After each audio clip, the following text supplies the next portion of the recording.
Hola, somos estudiantes de la carrera profesional de Educación Inicial de la Universidad Nacional Pedro Ruiz Gallo. Y para nosotras, como futuras docentes, mirar hacia atrás no es un ejercicio de nostalgia, sino de justicia, pues la América colonial dejó los cimientos para establecer lo que es la estructura social actual. Durante hace más de 3 siglos, nuestro territorio vivió bajo un poder educativo trasplantado desde los centros de poderes europeos, diseñado meticulosamente para sostener un orden virreinal, donde se tenía el pensamiento crítico como enemigo. Además, no se buscaba fortalecer la identidad peruana del niño, sino asegurar la asimilación a un modelo externo que borrara su raíz. Este sistema se caracterizó por ser sumamente excluyente, dogmático y también vertical. El saber no era una herramienta de liberación para los pueblos, sino un símbolo de estatus y además de ello, también era un mecanismo de control para asegurarse la lealtad hacia la corona española y a la Santa Sede. En el corazón de ese sistema estaba la ciudad de los reyes. Lima no solo era la capital política, sino el centro irradiador de una ideología que separaba el mundo en dos: los que tenían el derecho a la letra y los que estaban destinados al servicio. La educación colonial fue el cimiento de la estratificación que aún hoy, siglos después, intentamos derribar en nuestras aulas. Debemos comprender que la escuela colonial no era un sitio de curiosidad, sino de domesticación. Desde las primeras letras en los hogares nobles hasta las aulas de San Marcos, el objetivo era crear súbditos fieles, no ciudadanos libres, pues la educación en este momento estaba custodiada por lo que era la limpieza de sangre, una creencia sociológica que condenó a la población peruana bajo la sombra intelectual. Como mujeres y futuras docentes de educación inicial nos preguntamos: ¿dónde queda este modelo de educación en los jardines de hoy en día? Es por eso que este documental busca no solo narrar la historia de los colegios caciques o de la escolástica, sino también busca identificar y solucionar las cicatrices que había en ese tiempo. Así vamos a poder construir lo que sería un futuro mejor, con soberanía y responsabilidad, pero empezando desde nuestra infancia. Empecemos pues este viaje por el tiempo. Analizaremos cómo es que el dogma, la raza y el género definían quiénes sí podían opinar y quiénes debían callar ante el Perú del virreinato. Además, entenderemos por qué nuestra misión como futuras docentes de la Universidad Nacional Pedro Ruiz Gallo es tan urgente y vital.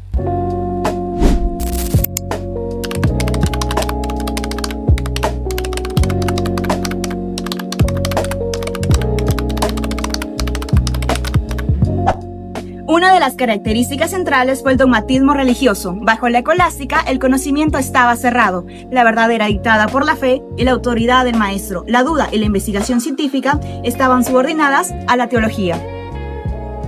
Sumado a esto, la estratificación racial dictaba que podías aprender. Mientras los criollos se educaban en lo que eran leyes y teología para poder gobernar, a las poblaciones indígenas y afrodescendientes se les negaba el acceso a la letra, limitándolos solo a la evangelización y a los oficios manuales. Finalmente tenemos lo que sería el patriarcado institucional, que marcó un gran punto en lo que sería la historia de la educación.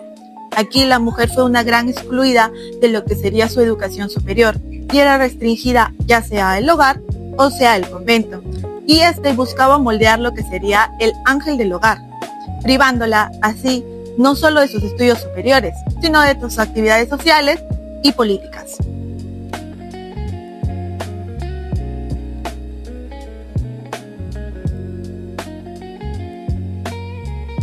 En el Perú, el control no fue solo político, sino espiritual. La educación fue la herramienta de la Inquisición para vigilar que no entraran ideas heréticas. Las órdenes religiosas, como serían los dominicos y jesuitas, tenían el monopolio absoluto. No se educaba para descubrir, sino para conservar un orden divino, donde el rey era la máxima autoridad después de Dios. El currículo era cerrado, es decir, solo enseñaban lo que sería latín, retórica y teología. Para entrar a una aula en Lima, debías probar que no tenías sangre manchada. La Universidad Nacional Mayor de San Marcos, fundada en 1551, era el orgullo del continente, pero solo para la élite blanca, pues existía una obsesión por la genealogía. Si eras mestizo, mulato o negro, el saber te estaba prohibido por ley. El conocimiento era un privilegio de casta, no un derecho humano. El ambiente escolar era conventual y rígido. Los niños de las escuelas de primeras letras estudiaban en salones oscuros bajo el lema "La letra con sangre entra". El castigo físico, la palmeta y los azotes era visto como un acto de purificación.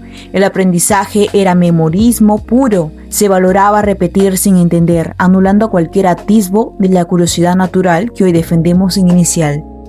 Como futuros docentes nos horrorizaría el método escolar peruano, la escolástica, el cual se basaba en la lectio, que significa lectura, y la disputatio, que significa debate, pero no era un debate libre, era una disputa para defender verdades ya establecidas por Aristóteles o los santos padres. No había un lugar para la ciencia experimental. En el Perú colonial, pensar diferente no era un error pedagógico, era un pecado contra la corona. Un punto clave en el Perú fueron los colegios de caciques, como el Príncipe en Lima o San Francisco de Borja en Cusco. Su objetivo era estratégico: educar a los hijos de la nobleza incaica para que fueran los capataces de su propia gente. Les enseñaban castellano y modales occidentales para que ayudaran a cobrar tributos y evangelizar. La mujer en el virreinato del Perú vivía en una minoría de edad perpetua. Solo las hijas de nobles recibían educación en beaterios o conventos, enfocada en labores de manos, coser, bordar y música sacra. Se buscaba formar esposas sumisas o monjas ejemplares. Hemos recorrido los pasillos oscuros de la educación colonial, desde la rigidez de la escolástica hasta el encierro de los beaterios. Es así como la historia nos enseña que la América colonial nos dejó grandes muros. Nuestro trabajo como la futura generación de maestras de educación inicial es convertir todos esos muros en puentes. El pasado no se puede borrar, pero sí se puede transformar a través de una práctica pedagógica crítica que reconozca nuestras lenguas, nuestras costumbres y nuestra verdadera historia. Ya no buscamos asimilar al niño a un modelo extranjero, sino permitir que su identidad florezca en libertad. Como futuras maestras de educación inicial, egresadas de la Universidad Nacional Pedro Ruiz Gallo, nuestro compromiso es con la diversidad y la inclusión. No aceptamos más una educación que segregue por origen social o por género. La coeducación y la equidad tecnológica serán nuestros estandartes para poder erradicar aquella herencia que nos dejaron en el virreinato.